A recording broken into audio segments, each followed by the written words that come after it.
Hello, my name is Jeffrey Watson, And I'm Ethan Edwards. and this is the Ridge Podcast. Alrighty, so hello everybody. Today we have on Mr. Ronnie Dean Horton. He's a candidate for sheriff in the county of Carroll in Virginia, and we're very excited to have him on. Mr. Horton, how are you? Oh, good. Thank y'all for inviting me. More than welcome. So with most of our interviews, we like to start from the very beginning. So where did you grow up? Grew up in Fancy Gap. That's where I grew up and was raised, and most of my life, besides 2 years of it, which was in Mecklenburg County when I became a state trooper, I had to move away. Mm-hmm. But yeah, I'm 52, so basically all my life I've been in Fancy Gap and Hillsville area. So is that where you went to high school? Yeah, I went to Carroll County High School. I graduated in '88 was the class that I graduated from. I went to Fancy Gap Elementary. Okay. It looked way different than it does now. So I think that's where you went to school. I went to Gladesburg. I was going to, yeah. But I went to Fancy Gap Elementary, and then, of course, it was called Carroll County Intermediate School when I was our Hillsville Intermediate School. And that's where I went to the middle school. And at that time, it was, 7th through the 9th grade is what it was. And was y'all the Indians when you went With the there? Yep. Okay. Mm-hmm, yep. And then, of course, I went to Carroll County High School, and that would have been 86 to 88, I guess, or 85, somewhere in there. Did you play sports in high school? Not in high school. I did when I was in Fancy Gap Elementary. They used to call it the like bitty basketball, and I played that when I was in the elementary school age. I tried out for basketball and baseball in the middle school, but I never quite made the cut. Mm-hmm. But yeah, I was into sports, but baseball, never did do football. Yeah. I loved to play it, the backyard football. Mm-hmm. But yeah, it's basically just farming was some of my life too. My grandpa lived near me in Fancy Gap, and he was a cabbage farmer back in the 70s and 80s when cabbage was everywhere. So I'd done a lot of cabbage farming, done a lot of hay putting up back in the day when if you wanted a job, you pretty much called a bunch of teenage friends of yours and said, hey, we got a man that needs some hay put up. You want to make some money? Come on. And that gets you in shape pretty fast. So yeah, I'm definitely stayed skinny back in those days.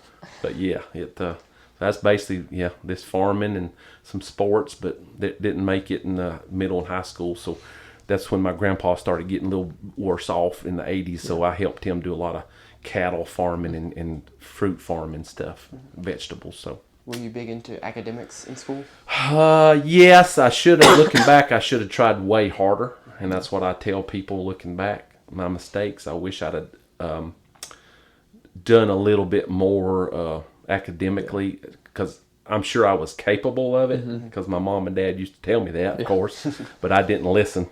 So I just done the basic stuff to get by with.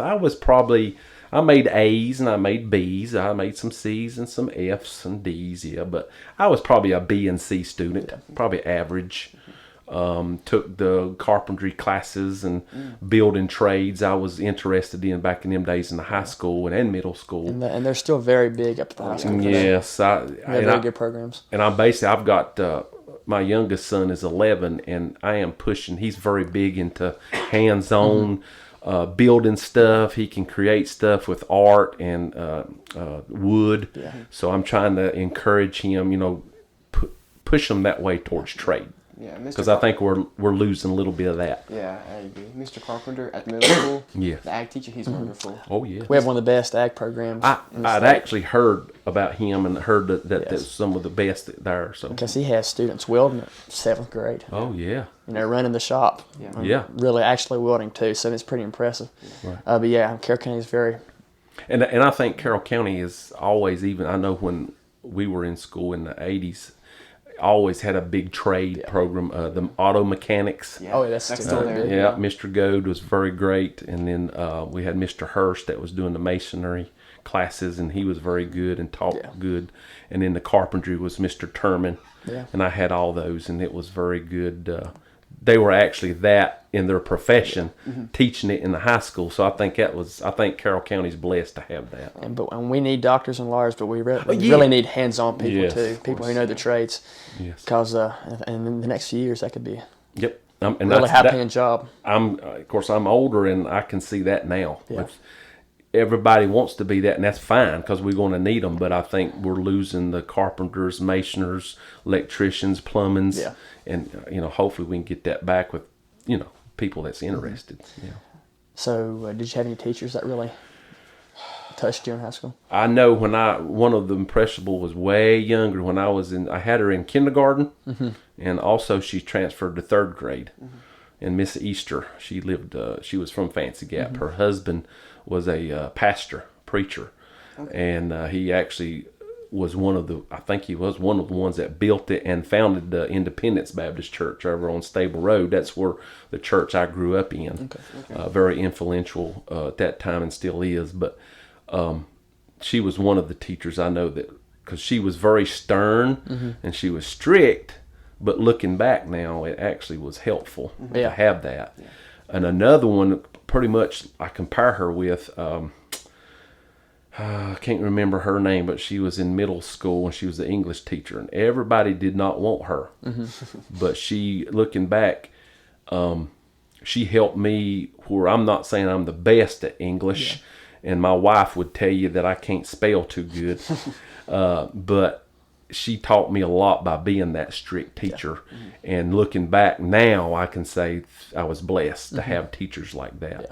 And of course, Mr. Turman at the high school carpentry class that I took, he was very influential. He was a good Christian man, and you could tell it. And even at a young age, 17, 18 that I was then, he taught us a lot because he had a lot of knowledge and even just basic life skills. So that's some of the ones that come to mind. Yeah. So after high school, what did you do? After high school, I immediately, backing up a little bit, probably in middle school, but probably 6th grade, elementary, I wanted to be a Virginia State Trooper, police officer. I would see some of the older troopers that's probably retired and gone now, coming into the restaurants that my dad and the stores that we was in, and seeing that, and just hit me. So in high school, I knew I made a decision probably junior year to go to Whiffle Community College. So I graduated in 88 and I went to Whiffle Community College and took police science. It was called then, I guess it's still called that, but it's criminal justice classes. And then they had a certificate classes you could take, correctional certificate class. But I done that for 2 years, and I graduated in 1990 with police science is what I did. After that, I put applications everywhere. I know I went to Smith County one time, I believe it was Chilhowie. They had an opening. I went to Pulaski Police Department, and I think that was 2 of the 3 of the majors I tried to get on because they had openings at the time. As soon as I graduated, I was like, and I turned 21.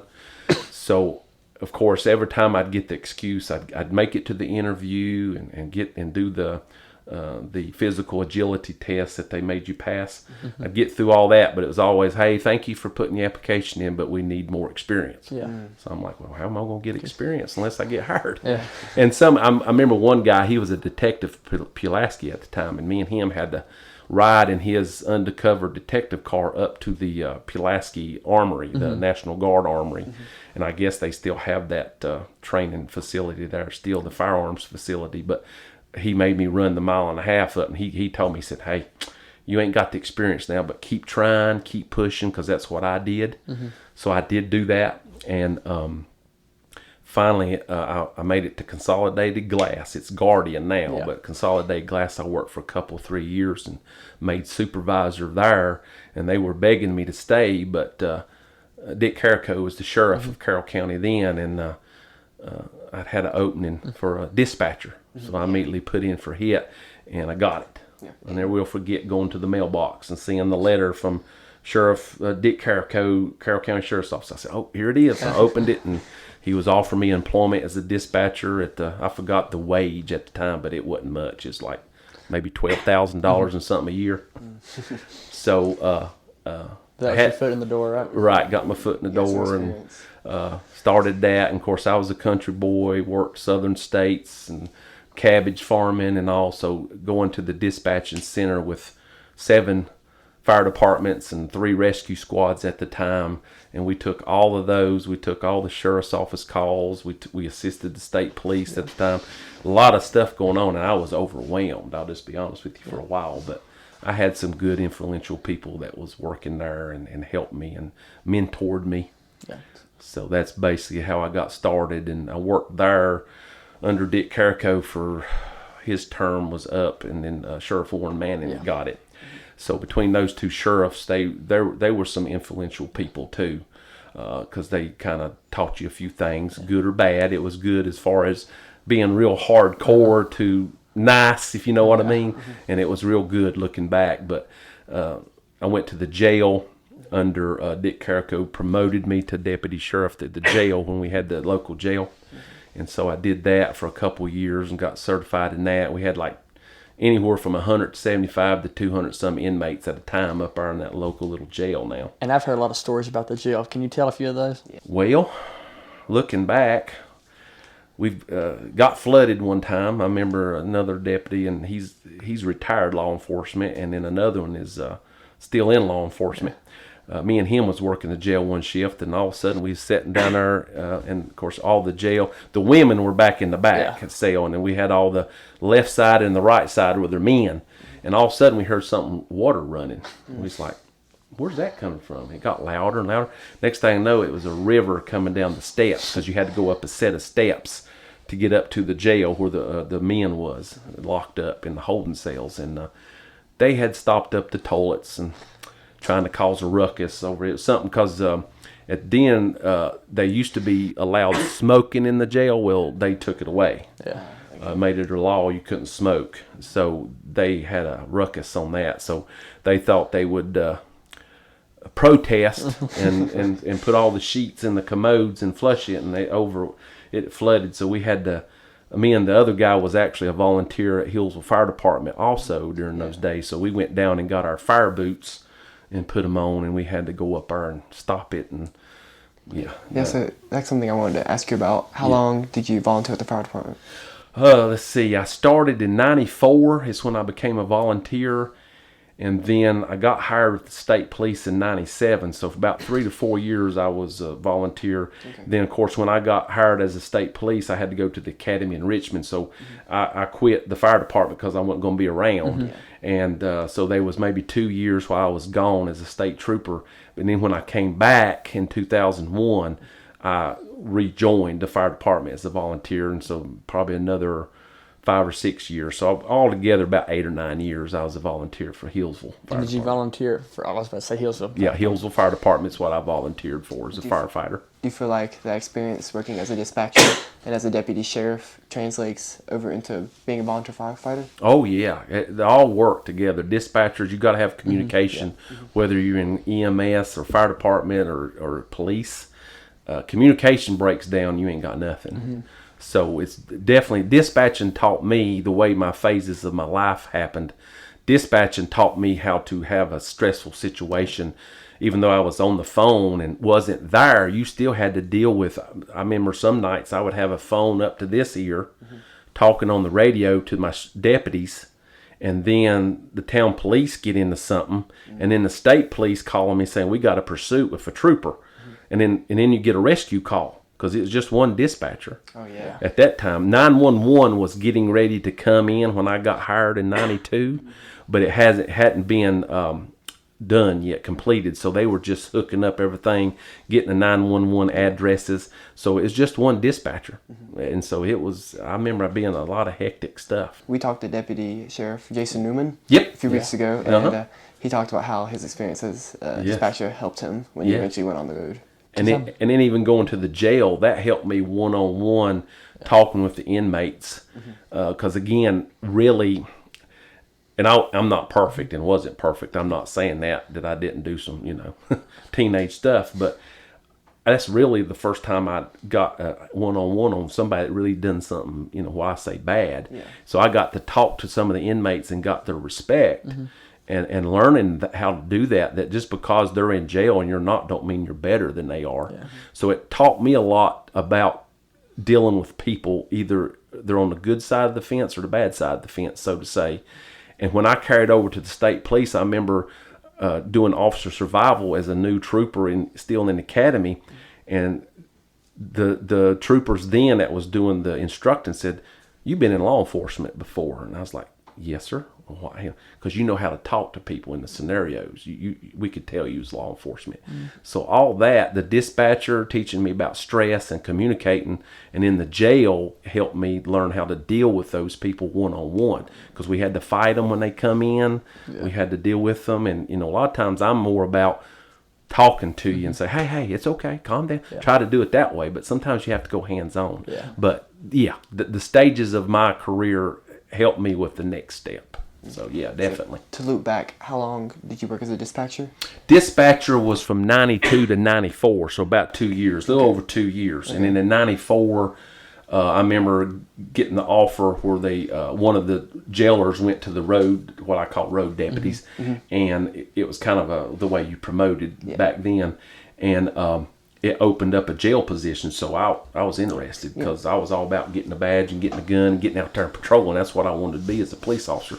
But so Dick Carroll gave me the job, which was considered a promotion, to jailer. So I worked there for the rest of my 3 years, because I worked at the sheriff's office for 5 years total before I got to be a state police.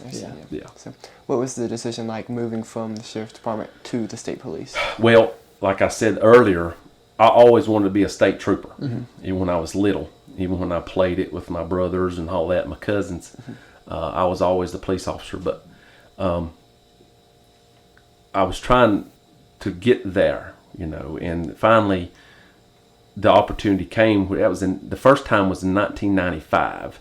They had openings throughout the state for state troopers. So I put in the first time. Made it all the way through the interview, but I didn't get hired. That was my first time. Well, next year come around in 96, and they were looking for the academy people for the 97, 98 year. So I tried out same way, physical agility tests and all that, and this time I made it. And so that was in 1997, December was when I started. So it was just, it's just looking back, it was definitely helpful to have all that progression. What was your time at the academy like? It was very stressful for me, because I was a country boy, never been away from home pretty much. And the Academy's in Richmond, right? Yes, you had to drive. It was you had to leave your family on Sunday evening. I had to leave at least 3 o'clock to take my time to go up 81, 64 to Richmond, and because it took you 4 hours from my house from Carroll County to get to the academy. So you'd have to leave about 3 o'clock on Sundays, get there about 6. You had to get there before 7, or they would, it wouldn't be a good time for you. So basically, I'd stay there from Sunday night all the way till Friday evening. So it's 5.5 days a week I was away from my family. That was the hardest thing for me, is being away from, especially, the kids standing there and looking at you crying, "Daddy," and you had to leave. That was a psychological for me. Stress. So you mentioned your kids and your family. When did you get married, and when did you have kids? I got married. I've been married twice, but I'll make it a point here to take this opportunity to say, put God first in your marriage. That's the key. So my wife now, we've been married for 13 years. We've got 7 children together. We foster care through Carroll County DSS. We've been doing that for years, and we have 3 at home. That's our children, and 2 of them's 5 and 1's 11. But we've got 4 more that's older and married, and we've got 3 grandkids. So we've kind of started over, but it's been a blessing. And so I've got 7 children, and we've been married going on 13 years. So it's been a good thing. You put God first in relationship, and that's the key to a marriage. I'm honest with that. So how long did the academy last? The State Police Academy, and I'll back up just a little bit. When I got with the a road position came up with Warren Manning as sheriff at Carroll County. So the long and short of it is he offered me to put me on the road. Well, I already put my application in, and for the state police, when you put in the application, it did. For me, it took up over a year time they process it. So I was still in that process. I'd done been up there, and so I said, Sheriff Manning, now I'm, oh, that's okay. You need to that would be a good thing. I hope you get it, but I'm still going to put you on the road. Yeah. So For I the think I deputy. noticed that you worked as road deputy for about a year. Yeah. Before you went to the police Right. academy. Yeah. So I went through the what I call it was a New River Academy down there in Dublin at the time, and I went there 13 weeks as a deputy, getting certified as a police officer through their academy. Okay. A few months later, so when I got hired in November of '97, is when I got the letter from state police offering me employment. Okay, yeah. So I went 13 weeks for the deputy academy, and then a few months later, I went 6 months for the state police Yeah, academy. oh, okay, wow. So therefore, that whole first year, I went to academies. That's all I did. So did you ever get on the road for the Carroll County Sheriff's Department? No, I did because, see, I got certified in June. I graduated from New River Academy as a deputy with the law enforcement, sworn law enforcement certification. I was still working in the jail officially because there wasn't a position opened up quite yet for the road. But I would actually volunteer myself because I was so excited, and I would get in the patrol car and go out and answer calls and do that. So unofficially, I've probably done it for a few months, and still working the jail. So what was the first day like putting on the badge and being a road deputy? That was awesome. Yeah, it was actually awesome when I first got my uniform and badge and had to get sworn in as a deputy sheriff, but my position was a jailer. Yeah. But I was still sworn as a jailer, but I still got a gun and a badge and wearing a uniform. That was awesome because, that's something I always wanted as a young boy. Yeah. But the really that hit me when I was up there at the State Police Academy and got pinned on the state trooper badge, and because that was my dream, that was my goal, and so that was a great blessing. It was a very good experience, and looking back now, I was scared, I was stressed, but it was a good. Looking back, God had everything in place of how the dispatching and jail, like I explained a while ago, it just everything was a good progression for me. Yeah. What type of? Can you go through the training processes of the State Police Academy?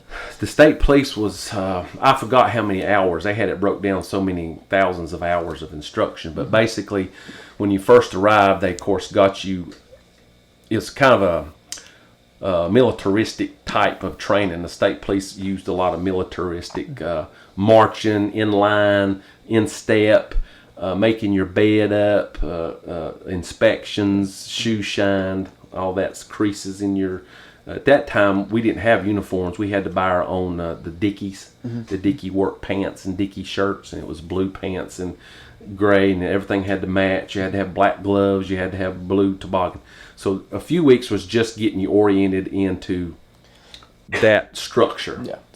And then they started doing the state police paperwork, which is a whole lot different than anything, but they love their paperwork, in which now everything's on computer. But basically it was instructions on getting you qualified with your pistol, getting you qualified with your shotgun, doing basic officer survival for the first few weeks to kind of see where you're at. And then it progressed. Everything was a progression, but you had a lot of instructional time. Investigators would come in, instructors, Department of Criminal Justice instructors would come and give you classes on criminal law, officer survival. We'd have actually state police have their own attorneys. That's attorneys that go through the State Police Academy, and they're actually like agents. They call their detectives, investigators, they call them special agents. So they would come in and teach a lot of the classes, and of course you get pepper sprayed and all that good fun stuff. But it was 6 months of that, and time you got to the last month or two, they pretty much was letting you go to say you better have it now or not. And so everything was very high, amped up as far as officer survival was. Pretty stressful. So what was the physicality of training like? Was it more physical towards the beginning? Yes. Getting people in? Yes. One, you try to prepare yourself because they tell you, and I know they do now, but they said, hey, you got to do the 1.5 miles. And I think at the time it was like under 12 minutes for my age at the time, because I was 25 when I started. Yeah. And so it allowed you had to do a little bit better than what a 40-year-old man or woman could do. But so yeah, it was. We PT'd every day. The morning they would get us up We'd have to get up at 5 o'clock when they'd have a duty student, and what they were doing was teaching you how to be a leader, how to be a supervisor in the years to come. But you'd have a duty student that was once a week. It was one of us would have to be the duty student, and you'd be responsible for getting up, getting yourself ready, and then waking everybody up, making sure everybody's ready to go, or you'd get jumped on by the sergeants. But that's basically how your day went, and it was just a progression. You know, they would yell in your face, just like drill instructors in the Marine Corps, the Army, military, and it was just like that. So you said sergeant, and in the military it's drill instructor or drill sergeant. Right. What did you call your commanders? All of them, there were some troopers. There are more troopers now. They call them mentors, or they did a few years ago before I retired. They may have changed it by now, but it was sergeants. Sergeants were basically there. You had your duty sergeants that were there all the time. They would pull different shifts because you'd have to have a duty sergeant even when we slept in the barracks. A duty sergeant had to be there with you. So, yeah, it was sergeants. Did they get less and less strict as time went on? Yeah, you could tell once, because the Sunday I had to report my first day was December the 10th. Had to be there by 6 o'clock on Sunday night.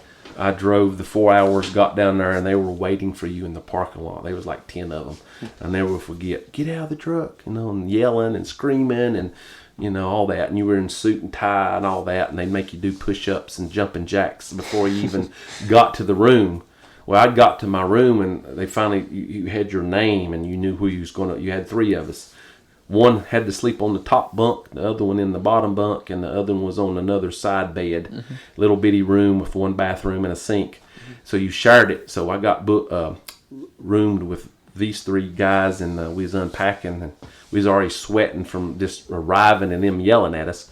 But I forgot my shirt that matched my suit. And I was like, oh no. So you had to report in a tie and a suit Monday morning. You had to be there, and that's what they said. I was, oh my gosh, wrong. So I had to find a shirt that actually, matched it. And I never will forget. As soon as I walked in, my first day, and they had all the colonel, lieutenants, first sergeants, all the big wigs, I call them, lined up in front of the classroom, and we had to come at attention. And as soon as I walked in, I was already pegged. And he said, what's your name? I was like, Dean Horton, sir. He's like, no, you're a trainee Horton while you're here. He's like, what are you doing with that shirt on?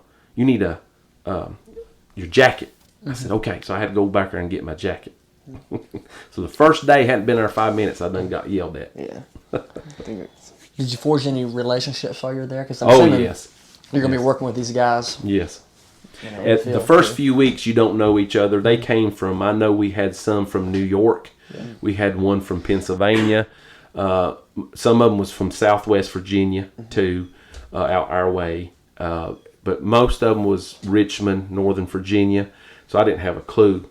Didn't know anybody. And so, yeah, the time we got to the middle and to the end, the progression of the training, you could tell it working because we got more tight. And when you got more tight, you work together better. And that's part of the academy life. They teach you how, how unorganized you are when you get there and you see that because you don't know everybody. But once you got to know everybody and got tight as a group, then you started seeing yourself doing good. Does that translate out in the field with people Yes. you didn't go to the academy with? Yes, yeah. The Academy of State Police and the Deputy Academy I went to all had a pretty much focus of if you can't handle this in the academy, it's going to be hard on you if you get out into the real life. Yeah. And now looking back, you can see the structure of why they did what they did. Throwing your shoes out and taking your mattress and messing it up when just a little bit. You had to have, I can't remember, it may be 7 inches. You had to have your sheets and blanket folded down 7 inches. And mine was like 6 3/4 or something. They just flipped your mattress and you had to do it over again. Did you have any specialized driving training? Yes. Because you see state troopers all the time on the interstate. I'm like, oh. Yes. That has to be stressful, parking on the side of the interstate and then. Yes. Because I like driving the interstate, but I wouldn't want to be on it all the time. Right. No. So what was that training like, being in the car? When I took it, we were at Fort Pickett. That's in Blackstone, Virginia. It's about 3 hours from here, and it's an Army base, and it wasn't too active back then because that was in 97, 98, because Afghanistan, everything wasn't going on. The war is before pre 9/11. So it was just mainly your, little bit of an Army base, but back in the 40s and World War II, it's a big old base in Virginia. But now, when I went through, we were the first state police academy that got to do their officer survival down there. Okay. So they took us, we used the old airfield. So we actually done our driver training on the Air Force, not Air Force base, but it's the old landing strip. Okay. And I remember the big thing is the first sergeant over our academy was there. He come up to us and said, "Listen, you see those lights, which was the airport lights on the runway? Mm-hmm. Do not hit those lights because it costs us like a fortune." Mm-hmm. You know what he did? He not only told us that, but 30 seconds he backed up his car. Crunch. He ran over one. He looked at us. He just took off. So that was a story that just come to mind. But we done that on our old airstrip. And I remember one night we was doing night driving. Yeah. It was pouring down rain. And I don't know if you're familiar with Central Virginia, but they can have some mighty bad thunderstorms. And it was one of those. But we still had to do our driving training. Yeah. It was pouring rain. And what we had to do, they had instructors, since it was raining, they had their cars way down on each end where you had to go through the cone course. And it was pouring, so it was my turn. You had to go down there. It's kind of like a pursuit training. Had to have your blue lights on. It was raining, and all that blue and LED lights was reflecting off the raindrops, so it's hard to see. Mm-hmm. And of course, I'm nervous, so I'm going down through. All of a sudden, next thing I know, I'm going round and round. I was hydroplaning. Yeah. Oh. And I ended up in a field. Oh, wow. Luckily, I didn't hit nothing. I bet that was scary. Yes, it was. Luckily for me, though, all the instructors were staying dry in their cars, and I was in a spot on the driving range that nobody saw. So I was good. Was y'all driving Crown Vics at that time? It was what they do is, and they still do it, I'm sure, the older cars, they'll take the cars in the field that has some miles in it, they'll get those and take them and issue them to the academy so they can use them driving. Decommissioning them, I guess. Yeah, redoing it, and a lot of miles on them. Give the troopers the new cars out here, and then use the older cars for that. We had, I know the one I was driving that night was a 95 Chevrolet Caprice. Okay. They had the Corvette engines, and they was one of the fastest police cars that we ever had. Yeah. And then we had, I got issued a 97 Crown Victoria Ford. It wasn't much. Yeah. But I've had probably 5 police, in my 25 years of state police, I had 5, if I'm correctly saying that, five vehicles. Yeah. I think my favorite one was a 2008 Dodge Charger. Yes. That was my favorite one. Yeah. But I guess you have to learn how to drive in all different kinds of weather, because my grandpa, he was a trooper too. Yes. He told me stories about being on the side of Fancy Gap Mountain when those straight line winds, the ratios coming, and having to get the truck drivers or trucks are turned over. Right. And be on the side of the mountain and the car's going like this, going back and forth. So all kinds of weather, they have to be out there actually. Right. Well, now I actually, in my career here in Carroll County as a state trooper, I had at least 4 or 5 of those overturned or the high winds, and it's a scary place to be when your car is sitting there just like hurricane winds hitting your car. You can't even open up the door. Yeah, it's scary. You mentioned Queen Victoria's. I think the high school used to use them for behind the wheel student driver training. Yeah. And up until a few years ago, right? I think so, when they got the new cars. And when I took driver's ed a few months ago, they told me that some of them were manual transmissions. Right. And they said that not everyone could drive them, so they would have to pick students out, and they would give them priority because they could drive the manuals. Right. Yeah, that's what I learned to drive on is a manual. Me too. Yeah, that's good. That's good though. Yeah. So, after police academy, was there a final exam to the police academy? Oh yeah. Yes, we had to take a final exam. I can't remember how many questions it was. I think it's at least 100. I think I'm correct on that, but yeah. But basically, you had to pass all your firearms. You had to pass officer survival, because what they would do is everything. We had tests on everything. If you had a class on Monday, even if it was a 2-hour class, Fridays was our test days. Okay. So whatever you had instructions on that week, you'd have your test on Friday. Sometimes it'd even be from 2 or 3 weeks prior to that, you'd have a test. So it was testing every Friday with us.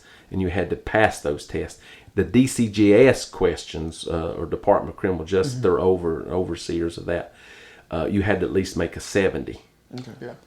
on the DCJS. Now, some tests the state police have their own. You didn't have to pass those, but it did get on your final grade. And back in those days, the higher you made, the more probability when it came to the day that they had the assignments for where they was going to send the class to fill the positions all across the state.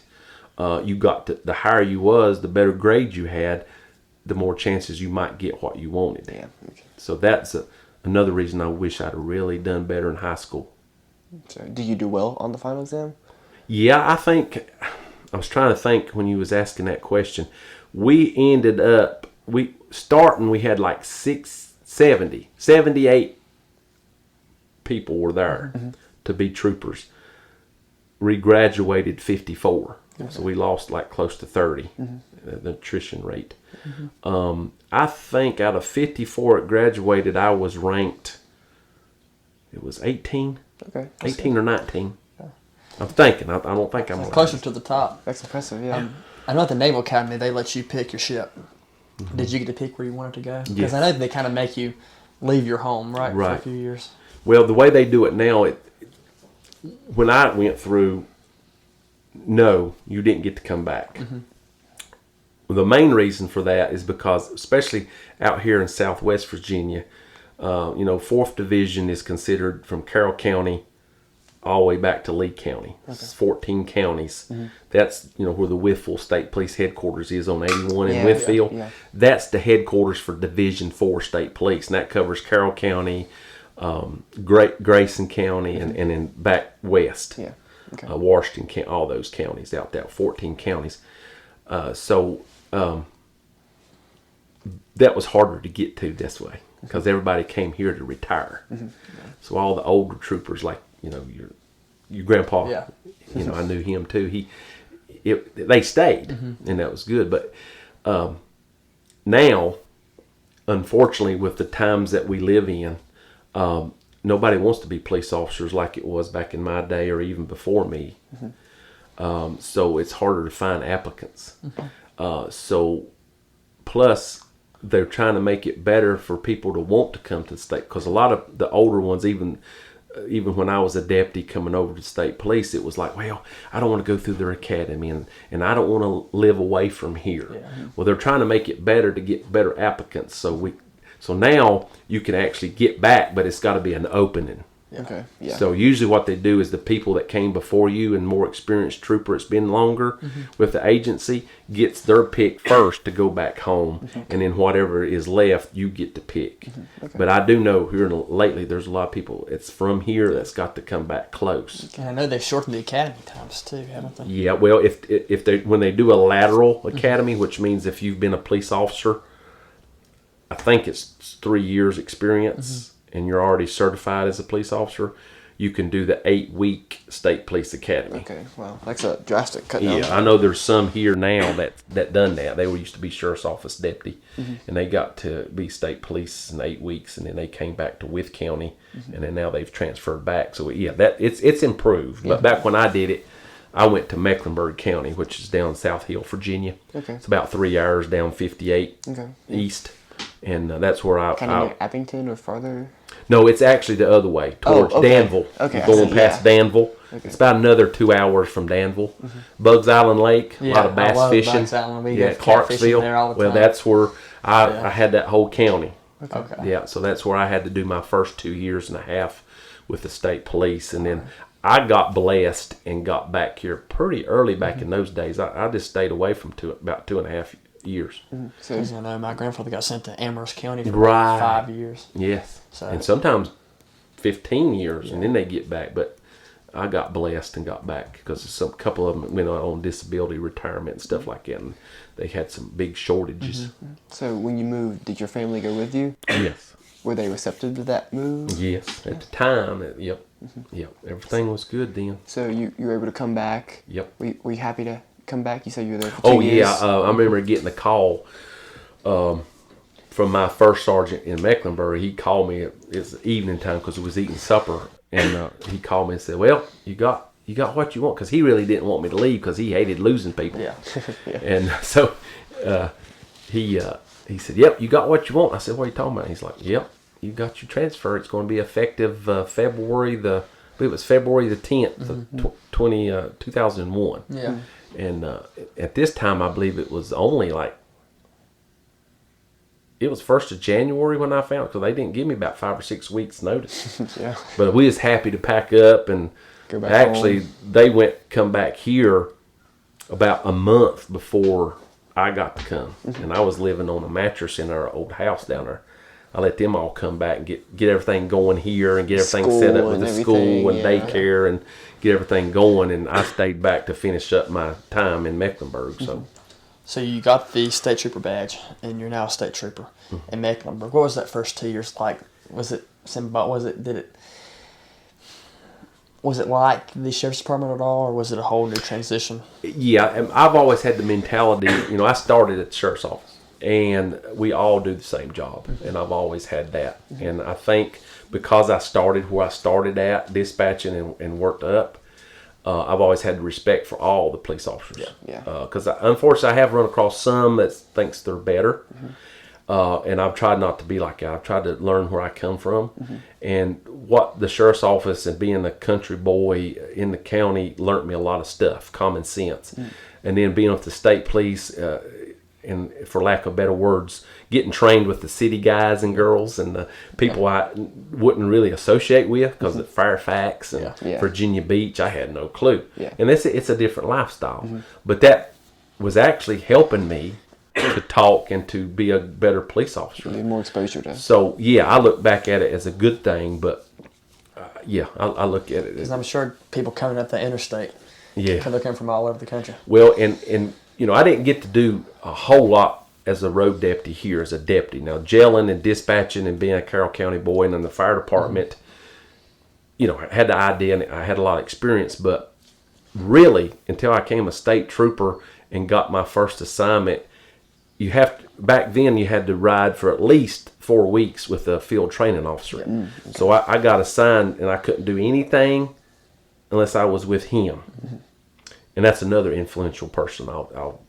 Trooper Mac Brown.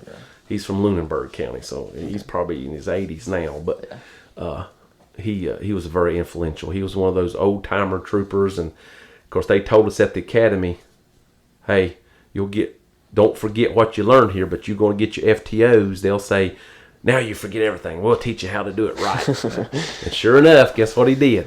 Smoking a cigarette. He said, "Boy, they taught you how to do it, but now I'm going to teach you how to do it right." So I said, okay. But he did. He taught me a lot, and it was a good way, and it was still law-abiding and all that. But we had to do that for 4 weeks. But when first day I was on by myself, I had passed the field training officer stuff by myself. It was scary. Yeah. I remember my first by myself law enforcement thing was a speeding ticket. And I can tell you exactly where it's at. I was on Route 1 in Mecklenburg County, and if I took you down there, I could show you exactly where I pulled them over at. And it was 68 and a 55. That's what I pulled them over for. That was my first by myself ticket that I wrote. Is it true young officers are more likely to write tickets than older officers? Oh, yeah, because back, when...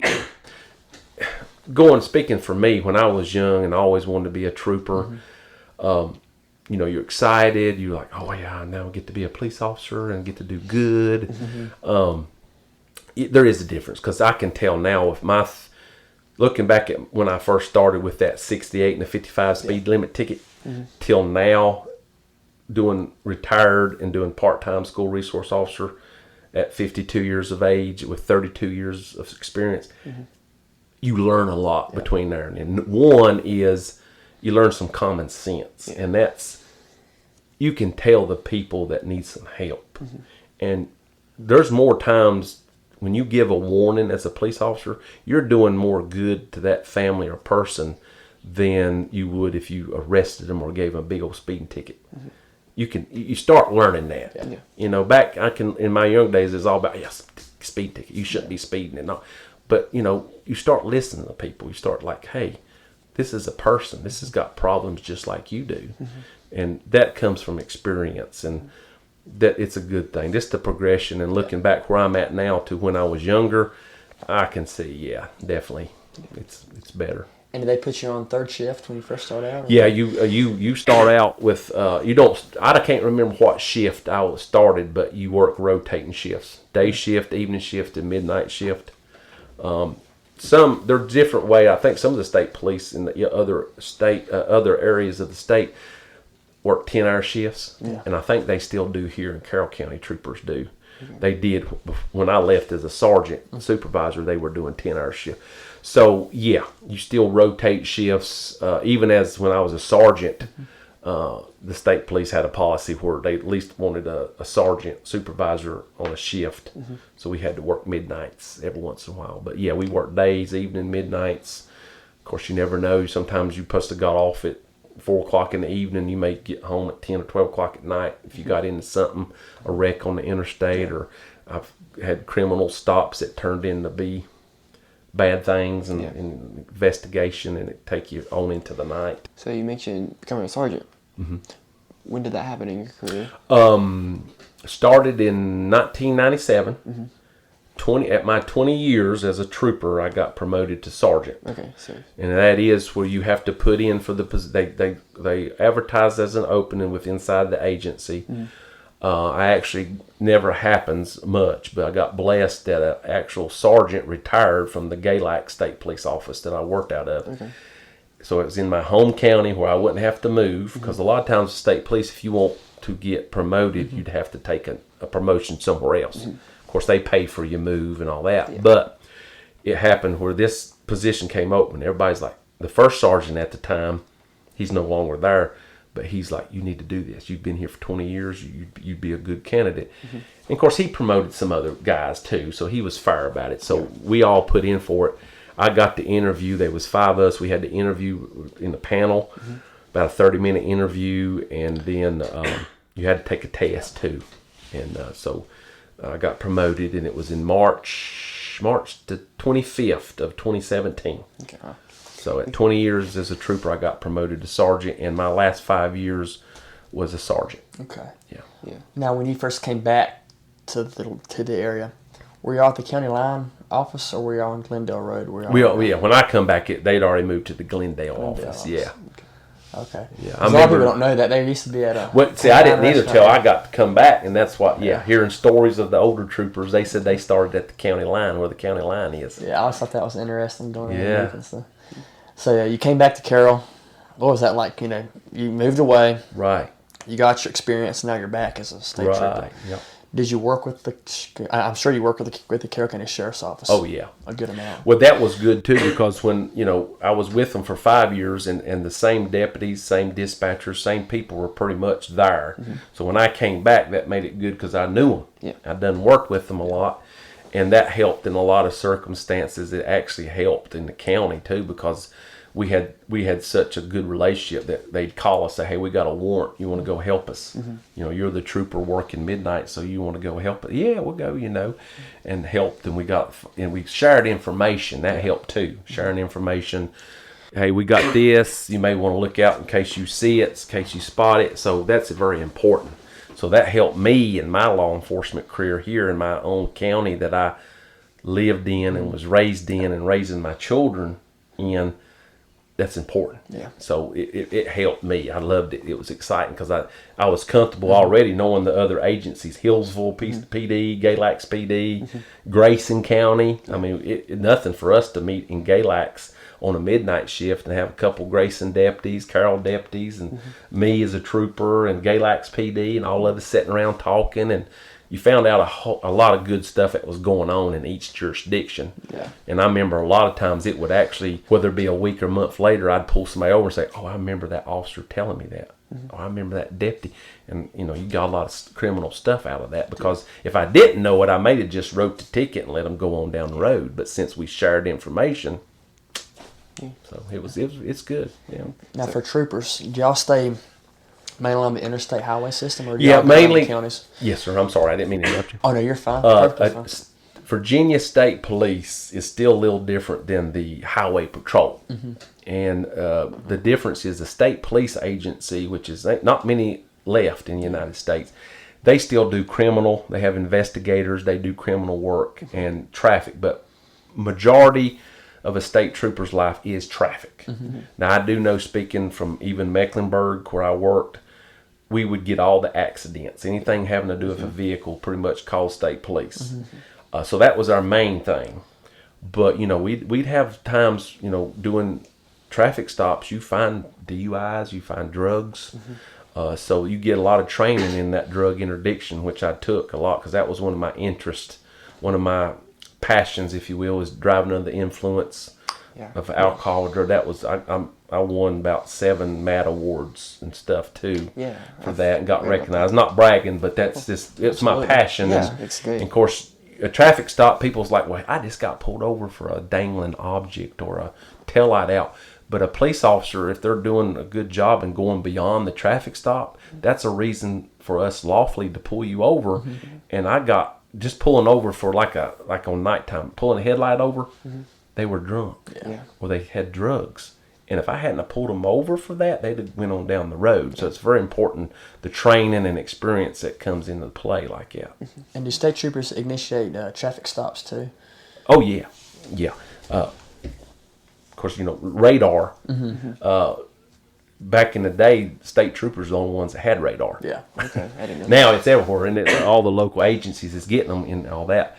But the state police was mainly traffic. That's how they got originated in the 30s, was traffic, working accidents and all. So that's the major job of a trooper, is accident investigation, traffic enforcement, you know, traffic safety. But it's a whole lot more than that. Yeah. It is. So you mentioned your promotion to sergeant. How was working as a sergeant different from what you'd previously done? Well, you'd think after 20 years I would have seen about everything, but the way the state police is, not talking about them, but they trying to do better, and they have done better, but you would think they are doing stuff now where they're trying to train, and if you're interested in promotion, to get you trained for that and maybe allow you to go to a school or something. But what I'm saying is, I got promoted March 17th. That was my last day as a trooper, was on a Friday. Okay. The next morning, I was a sergeant. And I already had my uniforms with my stripes sewed on them. So I signed on that morning. It was like, hey, you know everything. You're a sergeant. Which, me being 20 years experience, it did help because I do know a lot of knowledge. But it was like, you're expected to know everything. And a lot of stuff was different because, one, I had supervised in a factory before, but law enforcement supervision is a little different because during my being a sergeant, in March of 2017, I got promoted. August of 2017, as you're familiar, is the the rally thing, the Charlottesville riots. I wanted to ask you about that too. Yeah. Right. Well, I was a sergeant, newly promoted. Had to manage that. Had to go through there, and I had a squad of 8 of us, and 4th Division sent a platoon, which was, I think I'm doing this correctly, it's 32 or 42 men and women, 42, at least 42. And there was 6 squads in a platoon. Okay. So I was the 5th squad, and that's your arrest squad. So I was a sergeant over 7 other troopers and pushing the people out, clearing it and all. It was a very chaotic, scary time. That was one of the most scariest time for me because you could just feel the evil. You could just feel the dissension. It was just overwhelming. So I got pretty much just had, 3 or 4 months of sergeant experience. Yeah. So I was actually there a week beforehand at a graduation, and people were talking about this rally next weekend. Right. And you can tell they were getting nervous for it. Yes. And then it was like a powder keg that next weekend. Yes, it was. And of course, we even went for weeks. We would go up to the academy, driving back and forth from the troopers that was here, and we was training, getting ready for it, getting prepared. Hopefully, it wasn't nothing happened. Yeah. So we'd done a lot of training for like months before this, and of course, then it was kind of like a powder keg that exploded that day. But no, it's one of my scariest times as a trooper sergeant was then. So would you consider being a sergeant more stressful than being trooper? I would. My experience being a trooper for 20 years in law enforcement, you're kind of like, as a trooper, you're by yourself. That's one of the good things about, a trooper is. That's why you need integrity, and you need a lot, because you're by yourself a lot of times out here on the road. You make your decisions. There's nobody to make them for you. Yeah. So I was just worried about me per se. Being a sergeant, I had 14, 15 troopers that would come to me for advice or making sure they're doing it right. And so for me, the sergeant was more stressed. My last 5 years as a trooper sergeant was my most stressful time. Yeah. In a good way and some in a bad, but yeah, it was a good experience. I'm glad I did it. Yeah. And then, of course, I was on the SWAT team too. Yeah, sir. Tactical team. I was there for 7 years on that, so that's something you have to make. So I was blessed to make it. Yeah. So did you? I believe that required special training. Yes. Yeah. What was that like? Was that also enrichment? It was one of my rigorous trainings I've ever had. Basically, the way 4th Division, we got 7 divisions of state police, and long and short of it, 4th Division done it different at the time than the other divisions, but usually it's 9 to 10 troopers, and they were selected. You usually get recommended by your supervisor if they have an opening. So if an opening came up, like somebody got promoted or left we called it tactical team, but it's a SWAT team. Basically, they would advertise it, hey, we got an opening for the 4th Division tactical team. So one of my lieutenants at the time said, you ought to put in for it. We'd like to see you. I said, okay. So I put in for it, and there was 3 more. I think, counting me, there was 3 of us. And we met up at the the division headquarters in Whiffle. And we had to run 1.5 miles in under 12 minutes. Then you had to do so many pull-ups, push-ups, sit-ups. And then they would take you to the firing range behind the headquarters, and the TAC team would be behind you yelling and screaming, and they made you put your gas mask on and run up and down until they told you to stop, get your heartbeat, and then they have your gun and your rifle taken apart, laying in parts. So they would time you once you kneeled down with your gas mask after you ran with your heart rate up. You had to put your gun back together and put your AR rifle back together. And then they would tell you, once you'd done it and loaded, they would tell you what targets to shoot at. So you had to be timed, and plus you had to be accurate. I got selected out of the 3. So it was a very humbling experience, but it was a proud, humbling, good experience. My 7 years, got a lot of specialized training, and I'm grateful for that, and it's helped me in my career. And how is the job of a state police SWAT team different than that from your county SWAT teams? Do y'all assist them, or do you do your own? Now they're what considered full time. So the ones that's on the TAC team now, that's all they do. Then I was still a trooper assigned to work my duties as a trooper in Carroll County and Grayson County, covering the calls and doing whatever. So I still had to work my shift. So I was part of the TAC team. You was on call 24/7. So basically, my 7 years then was I would work a shift as a trooper, working wrecks, being busy all night, get home, get in bed, and then the beeper went off.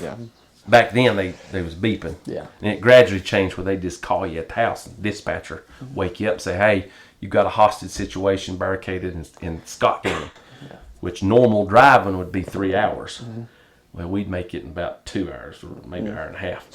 But that's some of the differences. We were called out for search warrants, and we had we was the division TAC team, so we had 14 counties that if the local sheriff's departments or agencies wanted us, we'd have to respond. So 7 years was a lot of meth labs. I had a lot of meth lab training and certifications and search warrants and door busting in and just a lot of stuff. And of course we had to train once a month then, and then we had to go twice a year to Richmond and train regionally, what they call the regional TAC team training. And they would usually have, some ex-Navy SEALs and some good training of doing above and beyond what a regular trooper gets. It was good. Did you find a lot of troopers or even sergeants for that matter were ex-military? Oh, yeah. There's a lot of ex-military and everywhere agency, but state police, they've got a lot of ex-military that would come over. From any specific branch? Marines was the majority. Marine Corps and Army. Can't remember any. I'm sure there was some Navy and Air Force too, but I know specifically I had one Army first sergeant that was 52 when he started in my class in the academy. So you mentioned if you were previously a police officer, your academy time could be shortened.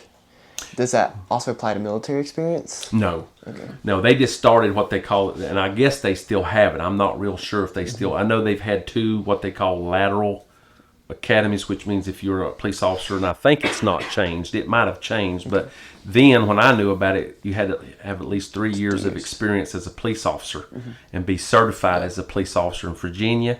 Then you could put your application in with the state police if you wanted to come over to the state police, and it would shorten your academy to about 8 weeks because you'd already certified, so they didn't have to certify you in a lot of stuff, and they would just put you through a basic, make sure you know what you're doing, certifications, and learn you about the state police ways and the paperwork because it's different. Yeah.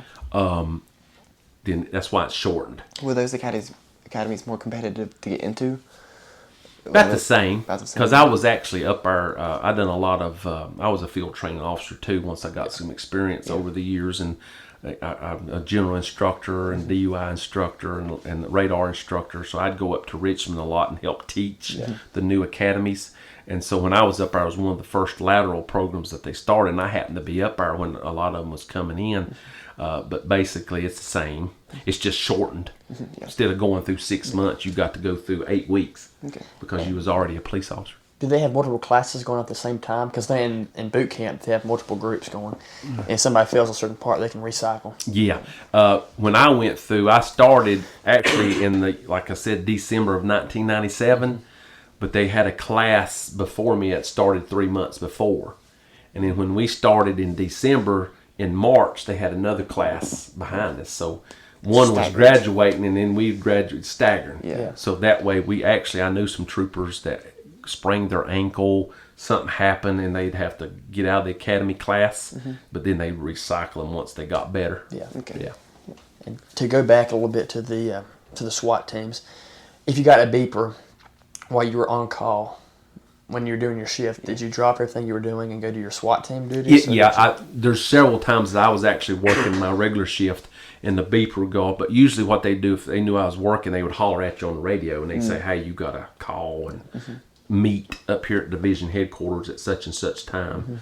Or if it was emergency, they would just tell you to go. Yeah. But yeah, basically, if of course, one time I had a DUI under arrest, and I was sitting there doing the breath test at the sheriff's office, and we had a call, so I couldn't drop it, so I had to finish it. So I was a little late to the call, but I still made it. You still respond.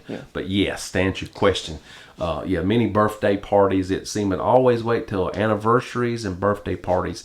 There would be a meth lab that one of the agents or investigators wanted to bust, and I'd have to ruin my time with my family. But it was, it's good. And you see some states are banning no-knock warrants today. Right. Can you talk about the benefits or disadvantages of a no-knock warrant? That came about right when I was retiring, so I've never been a part of that no-knock stuff. But me going on my experience and what I know of, we didn't have no-knocks when we were a SWAT team, that can be dangerous. Yeah. As far as having a knock now, knock and announce, because many a time we were basically had it timed where we, the investigators or surveillance team would always give us a briefing, for example, and say, hey, they've got guns, the informant has seen a rifle, AK-47, this is his criminal history, he's dangerous. So we would know, okay, we need to go in this pretty quick. Yeah. Because quick is good. Yeah. So surprise. Yeah. So I was one of the breachers. My job was a breacher, and I'd have the ram, and we'd have it timed where it was basically state police, boom, and in. And there's a guy with a AK-47 laying on the desk while he's doing his line of cocaine or meth right beside of him. Yeah. And we've had that. And if we'd have came in there, state police, search warrant, I guess that still counts as a knock, doesn't it? Back in those days, it did. Yeah. If they pass these laws to ban these no-knock warrants, do you think there'll be exceptions to that rule? Yeah, I think there is exceptions. I think they'll take what we did anyway before, the criminal history of these people, Are they dangerous? Do we have any evidence already from the pre-investigations and the surveillance that they do? Because they usually do, surveillance, and you've had your informants in this house or places for months, so you've got your case already. So you can go to the magistrate or the judge to get your search warrant, and I think under those circumstances, different that you can have that. Yeah. Okay. And do most of these raids happen at night? They did when I went through. Yeah. Now there's some restrictions on the time frame. Okay. So yeah. So what kind of restrictions on the time frame? Only daytime, stuff like that. In my experience, like I said, I never had the opportunity. That law had changed after I retired, and I was off the SWAT team. I don't really have much experience with as far as what they're dealing with now, but I do know some of the restrictions are only between certain times, and it's just, unfortunately, some of the guys and girls that's in that kind of line of work of drugs and stuff, they're usually up at nighttime instead of daytime, which could be good and bad. We've done some daytime search warrants because of that, because they may be asleep and catch them by surprise. But because I've heard, I don't know if this is true or not, they like to hit them about 6 a.m. normally. Oh, we've done some early ones, and early we've also early morning, and we've also done some late at nights. Yeah, it's again, it goes back to what the investigator or the one in charge of that warrant that's actually doing the case, what kind of information he's got. So does the investigator kind of lead where you're on? Yeah, he's kind of the lead investigator, is the one we meet.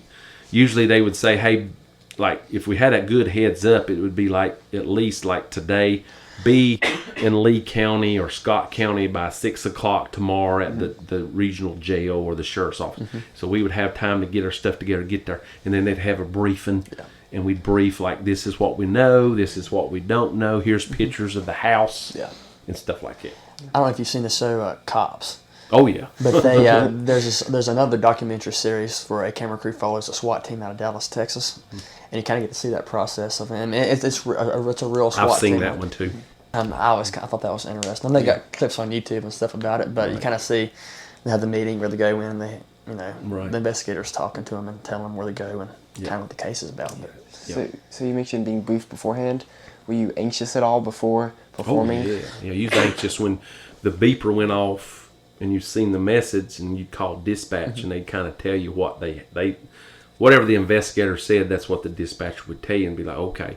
So you was anxious, like, oh man, what's going on? Because they wouldn't have all the information, so we'd have to wait 2-hour drive if it was out far west for Southwest Virginia. So yeah, you'll always be anxious or human. I guess that's kind of a good thing too. Yeah, it is. It keeps you where you won't be complacent. Yeah, because we're runners, and when I'm not nervous before a race, it normally doesn't go too well. Exactly. A little bit of nerves is always a good thing. Not too much, but a little bit of Yes, sir. Something's about to happen. Yes, sir. Getting you on your feet.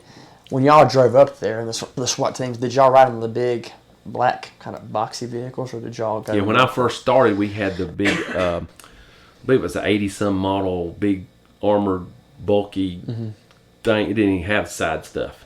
So we basically kept the doors open, pulled up, and jumped out. A lot of our stuff was in we had a Ford van, one of the big utility vans, and we'd all pile up and then pile up out of it. And then they got the newer looking armored cars of today. We got that right when I was getting off the SWAT team in 2015. And we rode on the sides. We had one of the, ended up not being nothing, but we didn't know, but it was the hostage situation at the Whiffle post office. Oh, yeah. Okay, I was actually at the area office off duty with my family. We were getting ready to go sleigh riding because there was still snow on the ground. And the pager went off at the area office, and it said hostage situation, emergency. So I called dispatch. So we had to go back to my house, change, I was radioed to pick up the van. So basically we met at that church on 4th Street across from the Whiffle post office, and it was that guy that had came in and took hostages at the post office. And I think he was trying originally to take the Social Security Administration office, wasn't he? I think so, yeah. It was something about his son was in the military or a veteran, and he was upset about something. I can't remember now, but something happened. They were closed that day or something. He just went to the post office instead. And we had the FBI's, what they call them now, TAC team. Their TAC team, they flew in on a helicopter. I guess landed. federal employee stuff is always That's a what little it bit was, because different. it was federal. But they left it up to us. They come there in their high-tech equipment, and they said, nope, this is y'all's call. We'll help you whatever we can. We was like, okay. But that was cool. Yeah, it was. So, in 2006, I think, there was a shooting at Virginia Tech. Yes. And I don't believe that was your jurisdiction. No, but now that was 2008, right? Yes. 2006. 2006. I thought that was 2007. I'm not sure on the Somewhere, yeah. That's yeah, right. I think it was 2007. Well, anyway, that was before my SWAT team days. But I was actually, matter of fact, I think it was, I made the team, but I hadn't went through tactical team basic, because you have to go through an 8-week TAC team basic academy to get certified to be TAC team. So I was at home when that happened, so I was on call because they sent all the troopers and the TAC teams from all across down there. Yeah. I didn't respond. I was asked to stay to cover the calls for Carroll County and Grayson. Yeah. So, But you knew troopers who did respond. oh yeah, Yes. Did they have anything to say about it? oh it was bad. Everyone Yeah, I've talked to some of the investigators. Unfortunately, they had to do the help with the crime scenes inside the buildings, and it'll be something they'll never forget. Yeah. Unfortunately, it was bad. Yeah. 'Cause that was before we were our time. I was going to say, yeah. Yeah. But it was probably the biggest school shooting in Yeah, at U.S. that history time. at that time. Yeah, so We interviewed Gil Goat a few weeks ago, and he was there. When I was it going to happened. ask you. Yep. Yeah. That's Dude, right. I think he was on the floor below, Yeah, he was Yep. full below where it happened. I can't imagine. I remember he told me about that when he. and he didn't go much into it, but he did mention that he was there. We talked a little bit on the podcast, but that has to be a very extremely traumatic. Oh yeah, experience. everyone I've talked to that, even the ones that. Now I went like I got to go months later when the graduation class. They was high security, Yeah. of course. So now I was one of them that went down there and had to be posted at certain sites, and even the hall there where all that happened at. So, but I didn't know. Fortunately, I didn't. And President Bush came in a week or two after and gave a speech in Lane Stadium. Did they ramp up security? I'm sure they ramped up. always do. Yeah, They always do. I've been a part of some of that security detail with presidents like Clinton. Yeah. He come through when the Bedford, the D-Day Memorial opened up.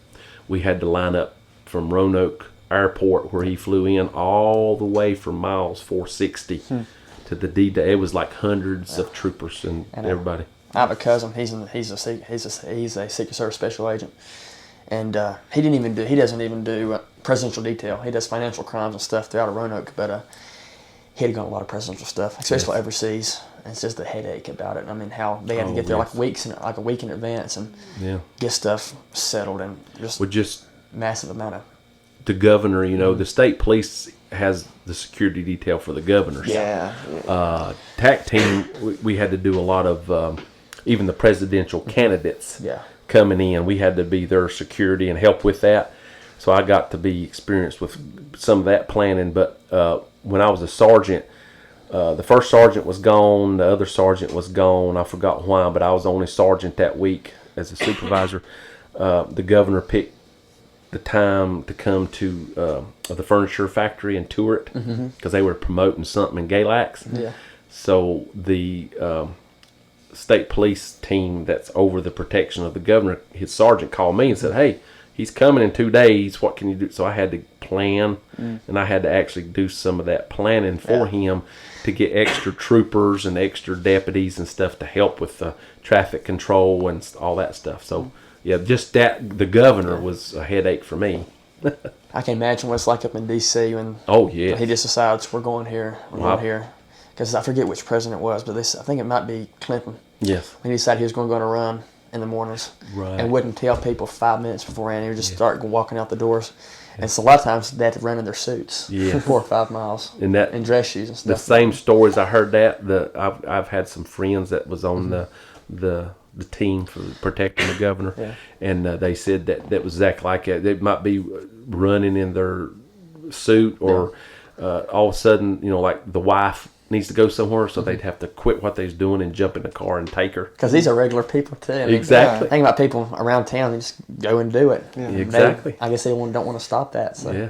You don't have that luxury. So you decided to leave the SWAT teams. 7 years. Yeah, I had 7 years 2014, on. 15. Yeah, somewhere in there. What was the motivating factor for that decision? For that, 7 years of a lot of call outs, a lot of situations, a lot of dangerous calls. God was leading me to say, hey, I'm wasting a lot of time with my family, because the trooper is already, police officers away from his family a lot with the shifts.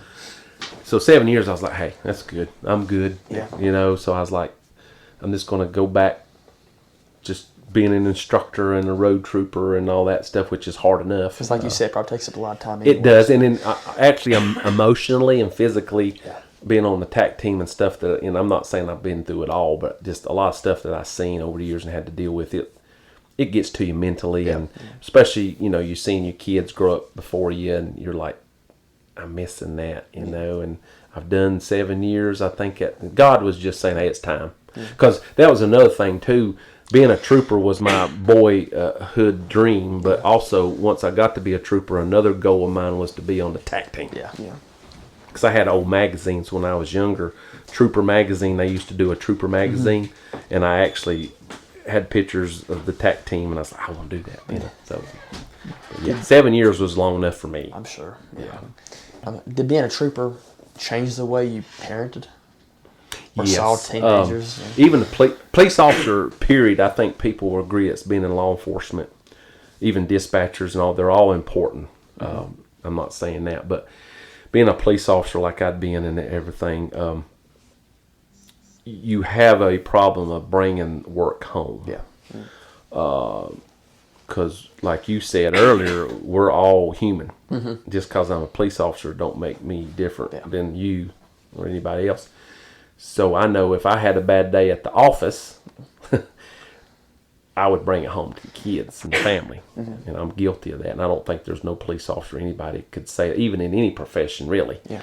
So, but it did help me over the years of getting more and more experience not to do that. Yeah. So God has helped me in that through Bible reading and my faith in Him. Not perfect, not saying that, but I like to give Him the glory for everything in my life because He is. I mean, that's just, He is. So, definitely, I did bring some stuff home that I shouldn't have, but that's a police officer's life, and there's other professions like that too. But me speaking of, that's what I did. I can say that, you will bring it home, especially when I was on the SWAT team, because you're already amped up. You already seen some bad. You had seen babies when you bust in the door and state police, get on the ground in the nighttime, and you've got baby cribs and babies start squalling because you've scared them half to death, and you're in this big uniform and they see you as a monster. Yeah. I mean, that's just, and then you got your family of your own. It just, it's hard. It's very hard. And they say a lot of firemen do that too when they're called out in the middle of the night. And they don't relate the stress of it, and they get back home, and just as they're kind of settling down, they get another call, have to go right back out and do it again. Exactly. But and he said, I'm a monster. They said a lot of them, instead of being a fireman, coming in the big suits and stuff. They said a lot of times they're saving these kids' lives, but the kids seeing us big and scary and don't want to. Exactly. I mean, and that's the truth. Yeah. I guess a lot of education comes to that too in schools too. It does, and that's why it's very good as a police officer and a firefighter is to do those safety talks. I mean, you got to do it. That's why, because the kids don't know, and I could see them looking at a firefighter or a police officer and saying, "That's a monster. Help me," So training and training talks and safety is very good. I love doing the lectures and speaking. And they always came by our school, and just being around officers too. Our track coach, John Delp. Yeah. He's our track coach, and I've known his daughter for years and years. But he's a busy guy, but he spends the time to come and work with us every evening running track. Yeah, I remember when he started, I was his supervisor, so he had to write a letter because the state police, if you get second employment per se, you have to get approved. So me and John worked together for a lot of years. Yeah. He's a great guy. He is. He's good. You retired in 2021? Yep, 2021. Yep. What was the motivating factor in doing that? I call it the defund the police era. For a few years, and then the riots and all that, and police was getting downgraded, and they was just getting ridiculed. That was some of it. I was wondering if COVID too. Yes and no. COVID didn't bother me per se. Now, it changed the way state police did and a lot of law enforcement and a lot of everything. But the main thing was 30 years at the time, been in law enforcement, and I had my time in. And I'll be honest with you, I was praying about it anyway for a year or two. I just felt like the Lord was leading me somewhere, because I was actually asking Him about, I want to be more for Him and doing His work. And so I think that, and just to defund the police and having to leave home all the time during the riots, because they was having us leave, going here and there and special assignments. So where did you go during the riots? We had to go Charlottesville, spend a week, and then the next year, we had to do the same thing, because they didn't know if it was going to be a replay. So we had to spend away from home, and then state police trooper maybe? can be sent anywhere. In Richmond, we got sent up there. Did you go anywhere during the 2020 summer riots? I didn't. I was a sergeant then too, so I had to. I stayed at home, because a lot of them, they didn't send us. One time I was on call. They'd try to rotate the sergeants, especially, and the troopers from different areas. But I didn't go to the Richmond ones. Because that was a very tumultuous summer. Yes, but we sent a lot of troopers up there that did go up there and come back. But that was some of the reasons. Was just I had my time in 30 years, and I was like, praying about it anyway. And then one of the big siding factors was this job opportunity as a school officer, resource officer came up. And it's going to allow me to draw my retirement plus do something that I kind of wanted to do anyway. I was like, man, that would be good, but state police don't have them. So I thought, it's God answering my prayers, Kane, here you go. So I went to Fairview Elementary, where I'm at now. I've enjoyed it. It's been a blessing to be a mentor to these kids, and the way society is. You can definitely see, the devil starts at homes. And it's been a great way to influence the children. Not saying I'm perfect again, but, I'm just trying to be used to do that. And so school resource officers has a very, very, very important job. So are you a Grayson County deputy? Yeah, I'm Grayson County deputy. I know Richard Vaughn pretty well. We go snowmobiling and ride with him in do you? Yellowstone. Yeah. But, We'd like to real interview good friends him too. We'd like to interview Sheriff Vaughn. I haven't met him for years. Very nice guy. He is. But school resources, that's a very important job. Right. Very important job. We've talked to a few Carroll County school resource officers, and they're always there. Their presence in the school. Yep. A positive law enforcement figure. That's the thing. And we asked about you being a parent. We talked about how law enforcement affected your parenting. Did parenting affect your school resource law enforcement officer? position? Yes. Being a dad for so many years and all, has definitely, you have that daddy compassion for your children anyway, but you can see your children in other children. What if that was my child? And even the stuff that I've done in my last 2 years as a school resource officer, you can see, and you just get attached to these children because you see them as your children. And just like I took a week off last week and came back Monday this week, and everybody, where'd you go? It's just so refreshing to say, I've been missed, and it's just a positive outlook on law enforcement rather than getting ridiculed. Now there's people and teachers saying, well, we missed you. Where you been? Where, so it's just a good thing for both sides. The civilian, the students, the teachers, seeing a different side of, hey, a police officer is a human, just like we are, and they have feelings just like we do. And I think, and especially as y'all being young men, I think you could relate to seeing law enforcement in a better view with your school resource officer. Absolutely. Because they're very professional and very personable too. Yes, that's the key. But I'm sure that must have been a big fresh of breath there, going from kind of the very high tense situation, even a nationwide situation, to go into kind of that. And that was another reason too. Is like, wow, it's just very refreshing. That's a good word. It's like all the stuff I've seen in my 30 years and the negative side of it, which is very prevalent. It's good to see a good, honest kindergarten or third grader or fifth grader being very honest and truthful and very sincere. It's just So that pretty much leads us up to the present.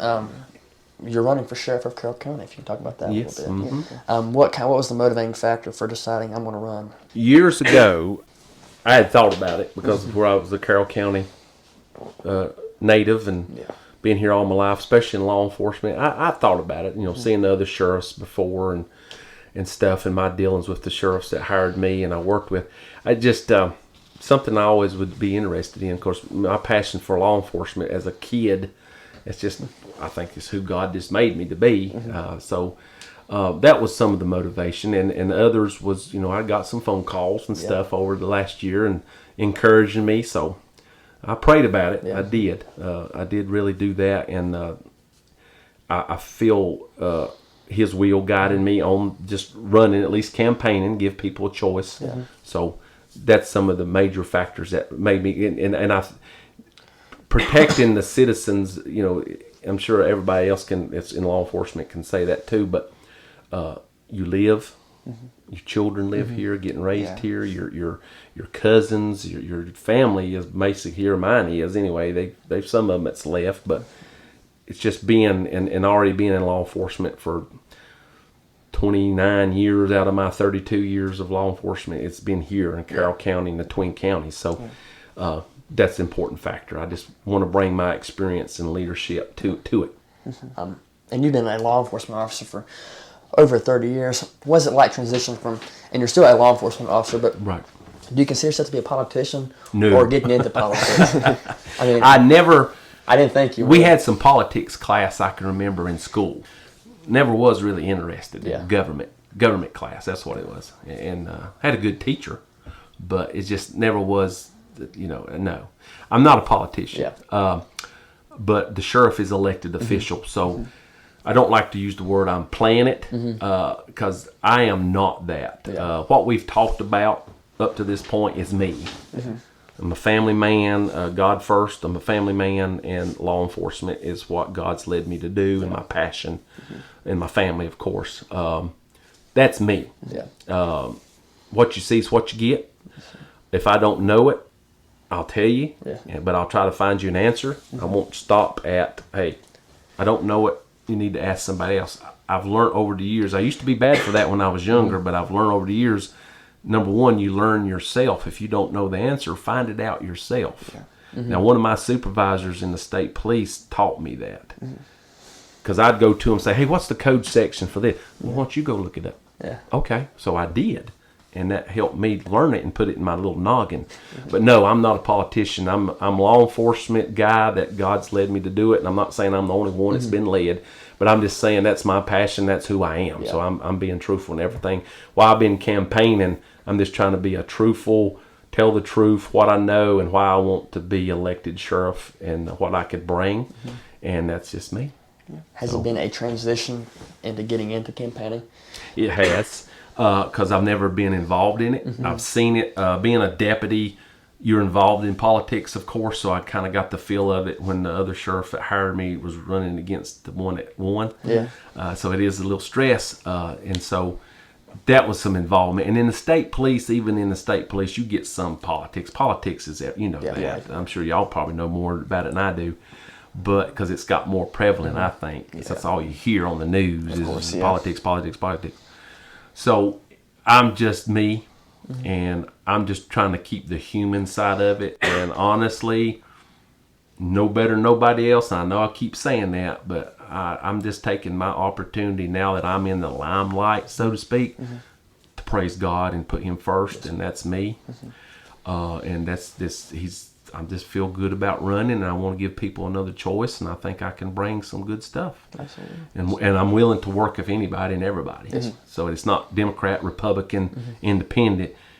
We serve Carroll County, and if you're Carroll County or whether you're traveling through, you're still part of a human race. And so I'm going to try to represent everybody and do my job for everybody. It's a beautiful way to look at it.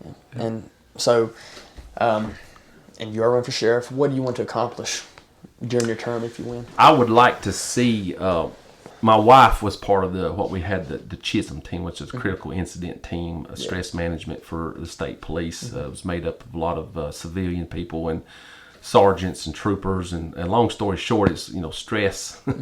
And something happened tragically, or me and my wife was both part of that. She used to be a dispatcher for the state police, is how we met. And so she was real good. And matter of fact, the Lord's leading her to do that. She's getting some training and stuff to Liberty University, going some classes on that. But I want to see some critical incident make sure the police officers, and especially since I'm running for sheriff for the Carroll County Sheriff's Office, because I've checked in on that, and I like to do more for the officers, dispatchers, administrative staff, because they see a lot, they answer a lot, and a lot of times the ego of a police officer, because I'm one and I've been there, you don't want to talk about it because I'm so strong. I don't need it. I'm a police officer. I'm gung ho, but that's not true. We're all flesh and we got heart, and so I want to try to work on that to try to bring some more critical incident management. Make sure my deputies, if I'm elected, and dispatchers and all the staff have somewhere to go, whether it be their pastor, work with their, just because I'm not saying use one person. If they're comfortable in talking to their pastor or preacher that the church they go to, that's where I'd like to help them make sure that the preacher or their one they trust gets to them after an incident, like a shooting, seeing a baby hurt or something like that. Yeah. So I want to bring that, make sure we have that in place, and if not, to get it in there. So that's one thing. And then I'm kind of an old school, since I was in the 90s. I call it old school. It don't seem that way, but it is. I want to do a lot of what I saw the other sheriffs doing, and some of the stuff that I like even as a trooper is night checks. The businesses, the churches, faith-based organizations, what do they call them now? I call them churches.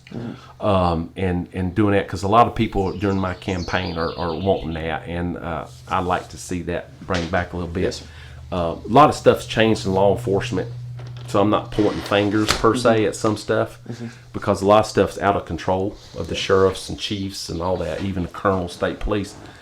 But I think I just like to bring my experience and leadership that I have to, and some of the older experience of me seeing what I've seen and bringing it to the sheriff's office and saying, hey, what can we do better? And to help the employees, but also the citizens we serve. Because law enforcement, like I said, has changed dramatically since I've started, and it's totally different. Even at y'all's young men's ages, it's totally different than when I graduated in the '88. I mean, it's just the iPhones and the smartphones. Back in my day, you had to work at it to get alcohol, drugs, or whatever. But now, it's easy. Vaping, all that. So I want to get part of the community is what I'm saying. I want to get DSS. I want to get churches. I want to get mental institutions. I want to get anybody that would be willing to work. It may not be considered law enforcement, but I think what deputies see, police officers see, dispatchers talk to and hear, and leaders of the sheriff's office, what we see all falls back to something, whether it's taking a child from a home. I just don't want to sheriff's office responded and that's all. I want the sheriff's office to respond and say, okay, it's out of we've done what we could do as law enforcement, but now what can we do? Who can I contact with this church or this pastor or this DSS worker and say, listen, this is what my deputies saw. This is what I saw. This is what we're confronting as a sheriff's office. This is what's going on. How can I work with your agency to make it better for the citizens? So carrying out the law, but also helping the citizens too. But helping the citizens, even as a drug addict or alcohol addict or whatever, or abuse. Let's don't stop there. Put them in the slammer, and that's it. Get them help. Let's get them help if we can. And I'd like to use if I get elected, I would like to use the sheriff position as a leader to get that done and work with my deputies, dispatchers, administration to work with others. Because it's not just going to be I and what I think. I'm going to say, hey, what do you think? What's been working? If I get elected, I'm going to be the new man. What's been working? What's not been working? How can we improve it? What do y'all think?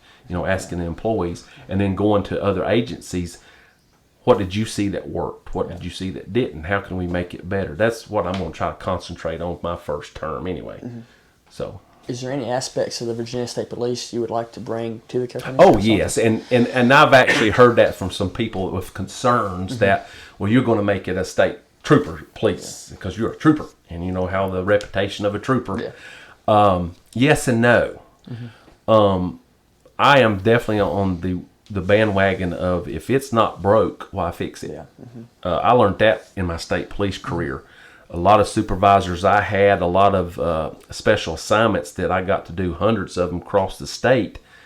They would try to fix something that been doing it for years and it worked. Now, I'm not saying there is some things that's been doing for years that you need to fix. So I'm going to take an open mind approach of, yes, I'm experienced in this, but what are you experienced it with? I'm going to ask my employees if I was to get elected as a new boss, if you want to say, a new leader, team leader, because I like that word team. What have you got? What kind of experience do you have? Okay. How can I use you to better the department and to better the citizens, the security or whatever, the service that they get from us, my job. So it's not just going to be me. It's going to be, yes, I've got this. What have you got? And let's put it together in the same hat and see if we can make this thing better. If that answers your question. Combining skills. Combining skills. Yes, combining skills. Because believe me, on the side of the mountain with the wind blowing, the snow blowing, you got a 95 to 100 car pile up with 2 fatalities. All the Carroll County EMS, all the fire departments, all the tow truck drivers, all the police officers there that you can get. You've got to learn how to work together. It's not me. Yeah, it's us. It's us. How can we, because when it comes down to it, it's the victim of the crime. Why did you call 911 to get the sheriff's office to respond? That's the problem that will be our job as a sheriff's office, to investigate fully, even if it's a cat in a tree. If you're upset about it, you're upset about it. We shouldn't be putting it all away. It's just a cat in a tree. We ain't gonna worry about it. No, you know, use some common sense. So that's what I want to. That's what I want to see. I want to see, like, from the murder down to the cat in the tree. If you called it, it's serious to you. So let's respond going, oh, man, you're taking what's going on? And I'm not saying that's happening. I'm just saying I've seen it happen in other agencies and even state police. You're having a bad day, but let's try to be professional and solve your crime that you think is a crime. So, yeah. I think Ethan wanted to ask about a car seat ignition. Yes. So I read an article in the Carroll News that you wanted to bring back child car seat checks. Can you tell us a bit about that? Back in 90s, probably that was one of my first trainings. So it's about 98 or 99. And one of my girls were born in 99. So I had a passion for babies anyway back then. And I had some older kids too. But anyway, I got sent to a child safety seat technician. And I was like, what is that? So I put in for it. It was a week-long, 5-day training up at the Academy. It was put on by NHTSA, the National Highway Traffic Safety thing, and some other people were sponsoring it. And the troopers came, and it was a 40-hour-week certification, and you had to pass of how to install a child seat properly. Wow. Now, you would think that would be easy, right? No. You not. So we got taught how to do that. So I came back with that certification, which allowed me as a technician then to come into my area and Galax PD, Hillsville PD, Grayson County Sheriff's Office, Carroll. We done a lot of VFW, set it up. People could drive in and do safety seat checks, which means you could drive up, we'd fill out a form, make sure you got the correct seat, make sure it's in properly and snugly, and how to do that. And we train the parents on how to do that properly. So that is what that is. And I used to go to the hospital at Twin County and do a lot of weekly checks with the parents that was expecting newly, and they was taking the prenatal class at Twin County at the time. I think they still do that. I think they do. But I've seen a dwindling. I don't know why, but it may be like me. I've let my certification lapse, but I'm still what they call a child seat installer. So it means I can install it, but I'd have to find a technician to do an actual checkpoint.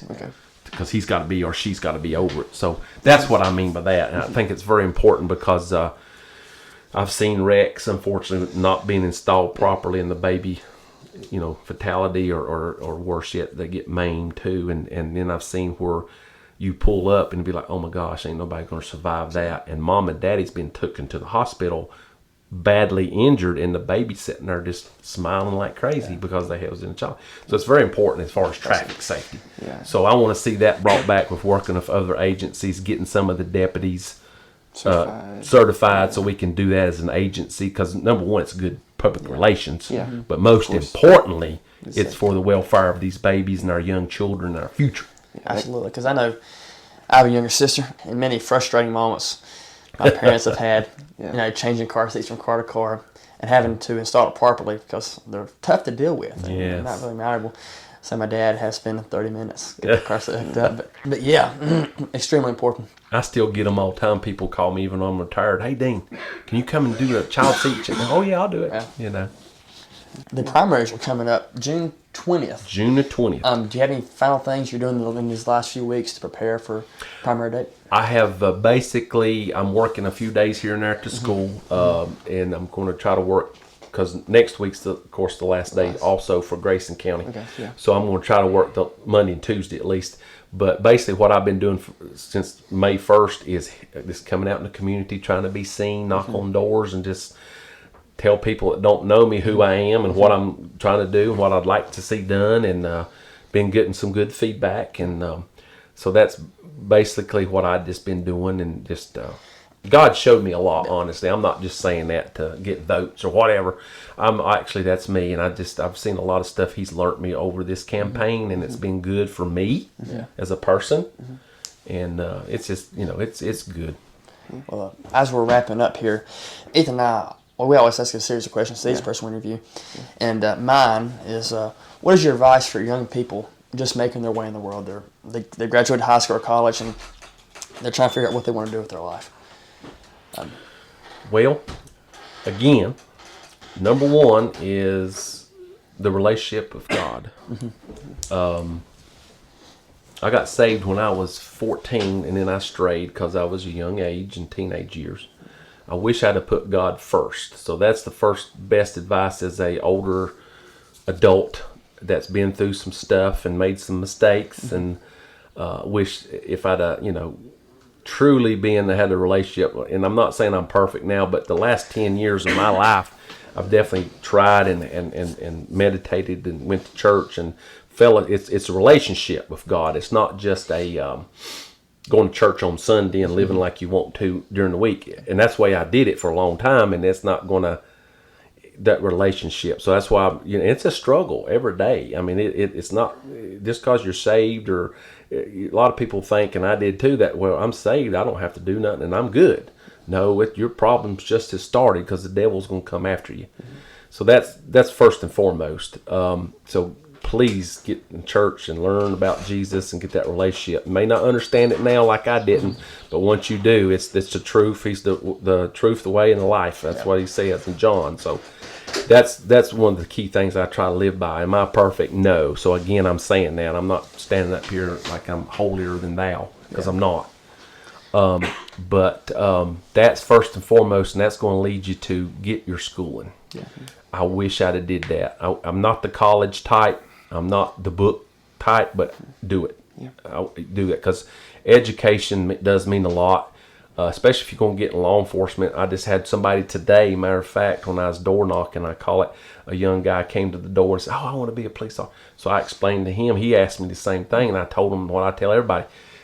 You got to be 21 before you're a police officer anyway in Virginia. And I said, get your education, because looking back, I probably could have earned more money if I'd have got, I did get a 2-year associate's degree from Whiffle, and that's helped a lot. But if you get your 4-year degree and get you all the education you get, because you're going to report writing, you've got math.